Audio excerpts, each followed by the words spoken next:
في موضوع آخر، سيواجه فريق نهضة بركان الوداد البيضاوي غدا الأحد بداية من الساعة 7 مساء في مباراة ودية يحتضنها الملعب البلدي في مدينة بركان، وستنقل مباشرة على قناة الرياضية. المباراة إلى جانب طابعها الودي والتحضيري للمنافسات الرسمية في مقدمتها رهان كأس العرش لها أبعاد جمعوية خيرية، إذ سيخصص ريعها لتدعيم الجمعيات التي تعنى بتوفير الأدوات المدرسية لأطفال الأسر المعوزة والمحدودة الدخل في مدينة بركان.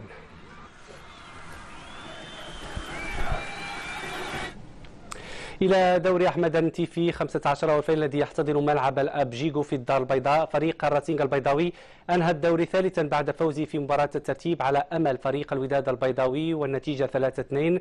أما حامل اللقب فكان فريق أمل نهضة بركان محافظا على اللقب على حساب فريق أولمبيك خريبكا والنتيجة 1-0. تقرير محمد عبد الرزاق. أسدل الستار على النسخة 28 لدوري نتيفي بتتويج أمل نهضة بركان باللقب. اللقب احتفظ به الفريق البركاني للمرة الثانية على التوالي، جاء عقب الفوز في المباراة النهائية على أولمبيك خريبكا بهدف دون رد. أولمبيك خريبكا تفاجأ بهدف قبل نهاية المباراة ب10 دقائق عن طريق اللاعب رشيد قاموسي. كنا متحمسين باش نديو هذا الكاس، جينا غير بالدراري صغار والحمد لله وفقنا الله، وغادي نرجعوا بواحد الهديه لمدينه بركان ان شاء الله. وكنشكر هذا الجمهور وهذا الطاقم التقني اللي قدمنا هذا الشيء. الفريق الاول هذه الاولى، ثانيا انه دينا نظره شامله على الفريق ديالنا، ودينا نظره شامله على فريقها.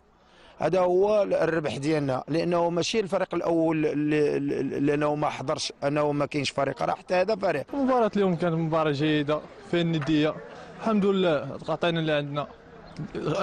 المدرب حاول يشارك اللاعبين الشباب باش يعطيهم فرصة يشوفهم شوية، لعبنا مزيان ما وفقناش لحد، هذه الكرة. وفي مباراة الترتيب التي تمكن الراسينغ البيضاوي منظم الدوري من الفوز على أمل الوداد البيضاوي ب3 أهداف مقابل هدفين، الفريق الأحمر كان سباقا للتسجيل عن طريق رأسية محمد أفلاحي. دقائق بعدها عدل أيوب السير نتيجة المباراة للراك. وفي وقت ظن فيه البعض أن الشوط الأول سيكتفي بهذه النتيجة، سجل علاء الدحاني هدفا لم يتوقعه ونال حارس المرمى المسؤولية الكاملة. خلال الشوط الثاني عاد الراسينغ البيضاوي مبكرا إلى تعديل النتيجة من جديد بهدف لفهمي صلاح الدين، ليستمر الفريق في استغلال خبرته على أمل الوداد ويسجل هدف الانتصار الثالث بكرة ثابتة للإيفواري كيفن كواكو. إذن نهضة بركان بطلا لدور نتيفي أداء ونتيجة بفريق الأمل، وينتظر منه الأمل أملا أن يكون معطاه في المستقبل القريب. الصور كانت بكاميرا محمد جدية. نغير الرياضة إلى الكرة الطائرة، ونهائي للمنافسات الرسمية في مقدمتها رهان كأس العرش لها أبعاد جمعوية خيرية، إذ سيخصص ريعها لتدعيم الجمعيات التي تعنى بتوفير الأدوات المدرسية لأطفال الأسر المعوزة والمحدودة الدخل في مدينة بركان.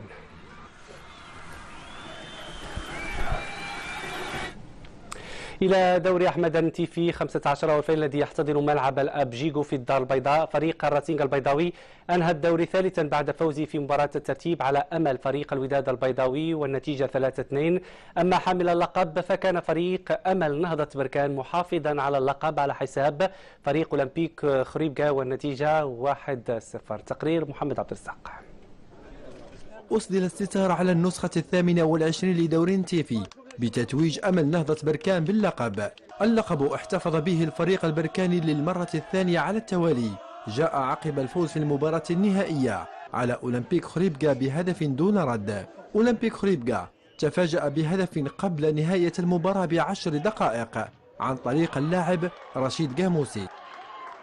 كنا متحمسين باش نديو هذا الكاس، جينا غير بالدراري صغار والحمد لله وفقنا الله، وغادي نرجعوا بواحد الهديه لمدينه بركان ان شاء الله. وكنشكر هذا الجمهور وهذا الطاقم التقني اللي قدمنا هذا الشيء. الفريق الاول هذه الاولى، ثانيا انه دينا نظره شامله على الفريق ديالنا، ودينا نظره شامله على فريقها. هذا هو الربح ديالنا، لانه ماشي الفريق الاول لانه ما حضرش، انه ما كاينش فريق، راه حتى هذا فريق. المباراة اليوم كانت مباراة جيدة فيها الندية، الحمد لله عطينا اللي عندنا. المدرب حاول يشارك اللاعبين الشباب باش يعطيهم فرصة يشوفهم شوية، لعبنا مزيان ما وفقناش الحظ، هذه الكرة. وفي مباراة الترتيب التي تمكن الراسينغ البيضاوي منظم الدوري من الفوز على أمل الوداد البيضاوي ب3